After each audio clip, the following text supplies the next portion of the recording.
We're so delighted to welcome Dr. Asmah Husaini.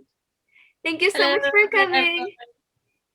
Thank you very much for inviting me. It's a very good opportunity. I really appreciate it. Thank you. Then Dr. Asmah, could you please introduce yourself? Right. I am Dr. Asmah Husaini. I am an assistant professor at the Pengiran Anak Puteri Rashidah Datul Bolkiah Institute of Health Sciences, University Brunei Darussalam. At the institute, I teach undergrad and postgrad nursing program, as well as supervise research projects at both levels. So, my main research interest and specialty is research in the palliative care. So, basically, my field of interest covers end of life care, care of the chronic illness, the aging populations, and I teach these subjects to all the multidisciplinary team members as well. So, we have 5 programs in our institute: medicine, biomedical sciences, dentists, and as well as pharmacies, and we have qualified doctors who come in to do their postgrad. So I teach palliative care as a topic to their programs as well. Thank you. Especially during this pandemic, unfortunately, like many people were suffering, and also nurses were suffering with like lots of patients end of life care. So I'm curious to know during the pandemic, how did it look like in Brunei? Could you please share? Right. So the first case was detected in March 2020. And by this time, everything was already discussed from the administrative level of the Ministry of Health of Brunei Darussalam. So there were already some sort of protocol set up based on the guidance of the WHO. So in coping with the rising infection during that time, Brunei has taken what we call a whole government approach, where all the ministries work together to decide on what to do to contain this pandemic. So the government as a whole remained vigilant, even now, acted according to the WHO guidelines to isolate, test, and treat cases, trace, contact tracing, and then do the quarantine accordingly. There was a strict control on border travel. As you know, that Brunei is situated in Borneo. We have Malaysia and Indonesia around us, so border was strictly controlled. So travel by air as well as by land is strictly prohibited. And all communication activities, community engagement during that time in March was totally banned and stopped. And then we also use technology. So we have an app that help us detect where we go, so that contact tracing becomes easier when there is community outbreak. So that was really good. So that was really in place, I thought. And we did not go through a total lockdown like many countries, but when the number of infection rapidly rises between March and May, all school, workplace, shops, everything closed down. So as you know, Brunei is a small nation. It was very, very quiet at that time. So people do everything at home, except for certain situation where physical presence is needed. And even that, the number of hours to be physically present at workplace was controlled and limited as well. And then all places of worship, the mosque, the church, temples are all closed as well. Any congregation, worship, shops, restaurant, gyms, everything was closed. Throughout the year, citizens were also not allowed to travel, even until now. So we haven't got any clearance to do any unnecessary traveling. So that is at the national level. But from the nursing perspective, during this time, all the senior nurses as well as the specialized nurses were all immediately reallocated to screening centers.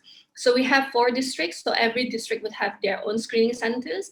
And then we have an isolation center in one of the districts, which is quite at the center of the country, so everyone can reach that center easily. So all the nurses were reallocated here as frontliners. And then their role is mainly to carry out isolation, testing, and treating cases. And during this time, I remember student nurses and medical students start volunteering to do contact tracing. So they sign up for volunteerism. And then those students also covered most of the routine nursing care that happens in the ward. So there were a lot of anxiety during that time as well, whether or not we should allow students to do this. But the healthcare system assured us that the hospital would be a controlled area where everyone who comes in and out will be screened anyway. So it is a safe place to work in. So that's how we reallocated our human resources to help with the pandemic. And then in terms of general public, I also am proud to say that we also uh, work hand in hand with charity bodies. They work together to provide basic necessities for frontliners, such as food, clothing, cleaning utensils, scrubs, anything that would help our frontliners who are working, testing, and treating COVID patients around the clock. And during this moment, I see our small nation stood together, trying our best to follow the protocol set by the Ministry of Health to help contain the virus. And every afternoon, the nation would wait anxiously for updates on the COVID-19 situation presented by our Minister of Health every day without fail between March right until the end of the year of last year. And this has given us as a nation a sense of assurance and security that our leader is trying his best to protect the health of our nation.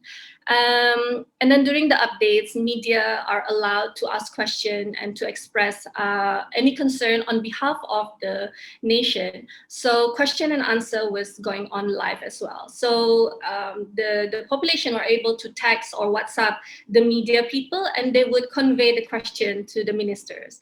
And during that update, because earlier on I said that we're using the government, a whole nation approach, there would often be at least 2 or 3 other ministers who join the update and would give their own answer from their perspective as well. And then a decision would be made there and then.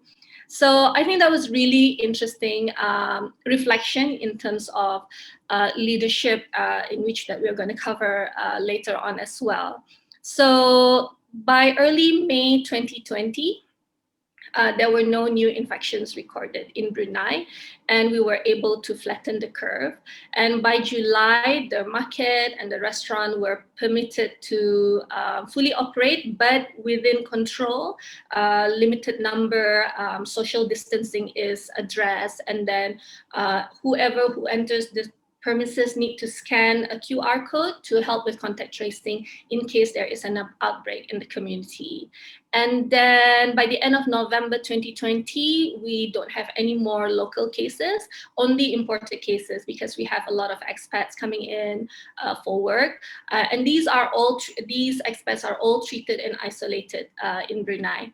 And we only had 3 deaths reported. So palliative care was pretty limited at that time because it was a really new situation as well. So we are reflecting on that as well as a team. So by now we have 207 cases reported, 191 recovered, and currently 13 active cases are treated at the isolation center.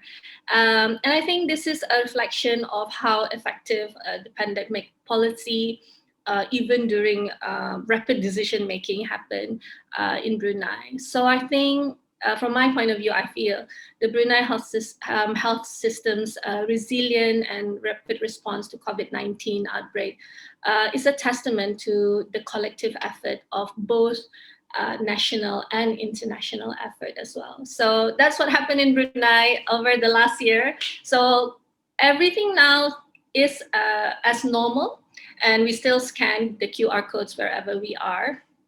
And there are penalties for those people who do not follow that rule as well. So we are very, very strict in that sense. From organization level, for national level, and to individual level, I think that's so amazing that everyone was following the rules and like connecting together.